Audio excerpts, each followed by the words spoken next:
Guys, hindi tayo ngayon sa Glorieta. So may kukunin tayong ticket para sa isang event ng Nike. Tara, tingnan natin kung okay ba o hindi. Let's go!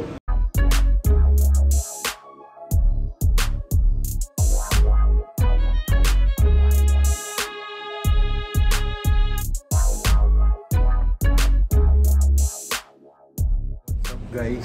So dito ako ngayon sa Glorieta. First day ng kuhaan ng Nike Sabrina Tour tickets. So nakuha ko na sa Nike store o Nike Glorieta. So ito yung ticket niya.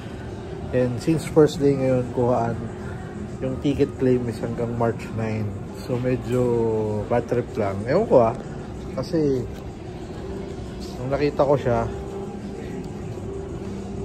is Gen Ad, Yellow Gate. So pag Gen Ad, hindi naman tayo bago sa Araneta. So pag Gen Ad, usually sa taas yun, pinakataas.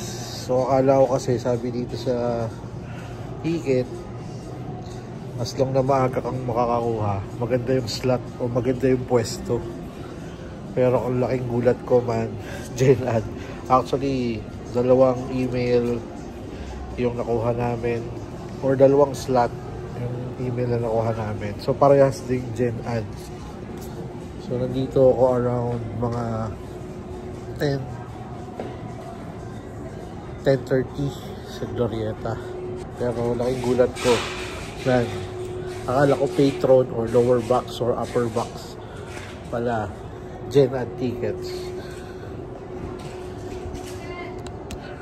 Pero anyways, siguro ganun talaga. Thank you na rin sa Nike kasi libre naman to para makita mo lang si Sabrina. So kita-kits tayo sa mga pupunta. Let's go. So naka-join din tayo sa isang event ng Nike pero tingnan natin kung okay din yung isang event. So nag-register din ako doon, parang basketball showcase. So tingnan natin kung okay ba doon o hindi. So Nike Sabrina na Catch the Future. Ay, Gen Ad man, okay lang.